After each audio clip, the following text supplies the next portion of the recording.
GBS अर्थातच गुएलाइन Barré syndrome या आजाराचं पुणेकरांना सध्या थैमान घातल्याचं दिसून येत आहे. पुण्यामध्ये हा आजार पसरत आहे. अनेक जण त्या ठिकाणी उपचार घेत आहेत. व्हेंटिलेटरवर काही जण आहेत अशी माहिती समोर येत आहे. त्याच आजाराचा एक रुग्ण सोलापुरात उपचारार्थ सोलापुरातील एका खासगी रुग्णालयामध्ये दाखल झाला असता त्याच्यावरती उपचार करत असताना त्याचा शनिवारी मृत्यू झालेला आहे. त्यामुळे सोलापूरकरांनी नेमकी या आजारापासून वाचण्यासाठी काय काळजी घ्यायला पाहिजे ते आपण या व्हिडिओच्या माध्यमातून जाणून घेणार आहोत. नमस्कार, मी इम्रान सगरी आणि आझादी बचाव नेटवर्कमध्ये आपलं स्वागत आहे.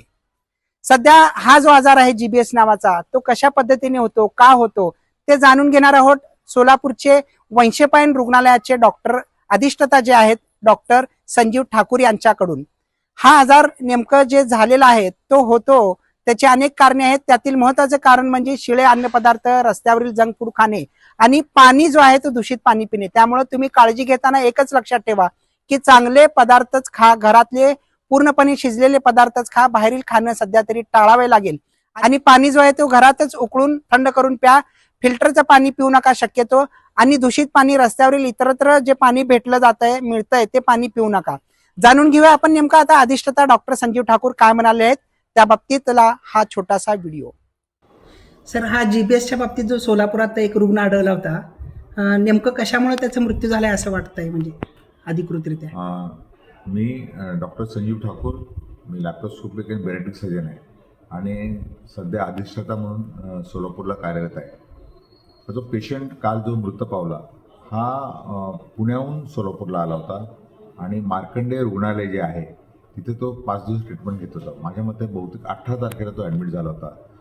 त्याला विकनेस होता दोन्ही हात, दोन्ही पायांना आणि दम लागत होता, श्वास घ्यायला त्रास होता आणि गिळायला त्रास होता आणि त्यांनी त्याला गियाबारी नावाचा आजार डायग्नोज केला होता आणि ट्रीटमेंट देऊन तो रुग्ण 5 दिवसांनी दगावला आणि नंतर त्याला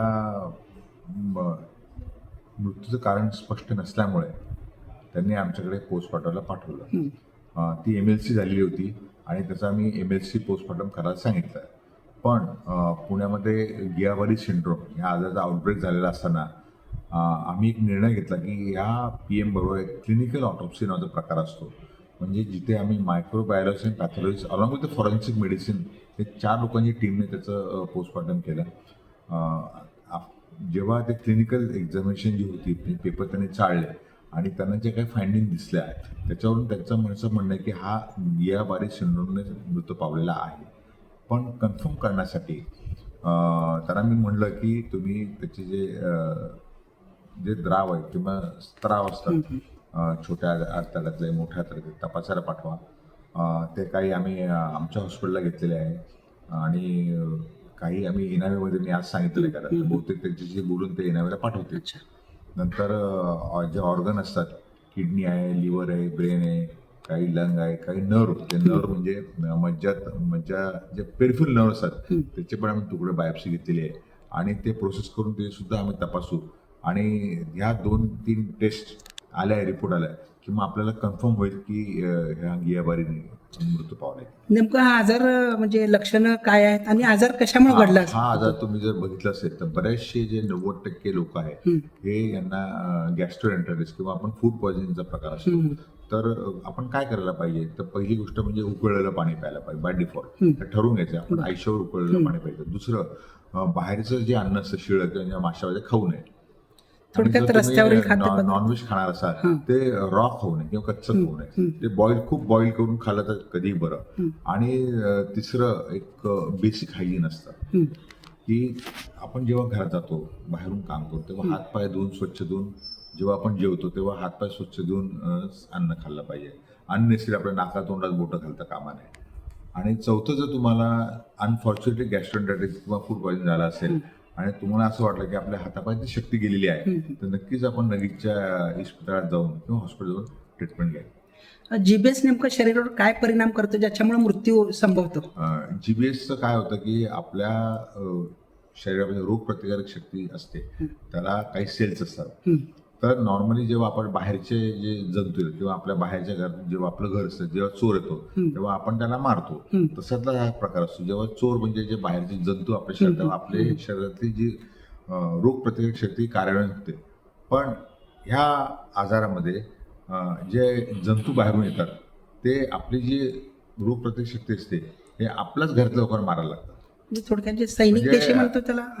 म्हणजे थोडक्यात म्हणजे आपल्या घरात 5 लोक आहेत हम्म, तर त्याने बाहेरच्या लोकांना मारण्याऐवजी हम्म. आपल्या आपापसात ते मारामारी करतात. म्हणजे आपल्या शरीरात जे अँटीबॉडीज तयार होतात ते आपल्या नर्व्हस टिश्यूला खातात. हम्म. तर आपण ऑटोइम्युन डिसऑर्डर तसंच एक प्रकार आहे.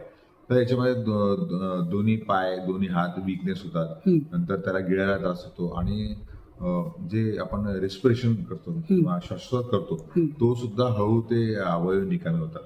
तर याला ट्रीटमेंट अशी आहे की हे आपण जर सस्पेक्ट केलं तर त्याला प्लाझ्मा एक्सचेंज थेरपी म्हणतो आपण, जे आपल्या जे दूषित रक्त असतं प्लाझ्मा तो बदलायचा.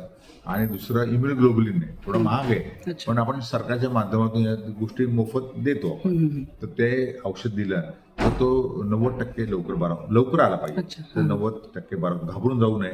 आणि हा काही कम्युनिकेबल डिझीज म्हणजे मॅन टू मॅन काय होत नाही. पण आपण जे कॉन्टॅमिनेटेड असतं म्हणजे स्टूलचे हात असे आपल्या खाताना लावून एवढे आपण काय घेतो तसं घाबरणार का नाहीये. फक्त तुम्हाला मी 4 गोष्टी तेवढ्या जर पाळल्या तर नक्कीच तो या आजारापासून लांब राहू. सोलापूरच्या जनतेला महत्वाचं काय आवाहन करू तेच इच्छिता? सांगितलं की दूषित पाणी, उकळलेलं पाणी प्या, जे दूषित अन्न खाऊ नका. आणि तुम्हाला जर फूड पॉयझनिंग सारखं झालं असेल आणि तुमच्या हातापायात विकनेस असेल तर नजीकच्या हॉस्पिटल जा आणि आपल्या तपासण्या करून ट्रीटमेंट चालू करा. Okay sir, thank you.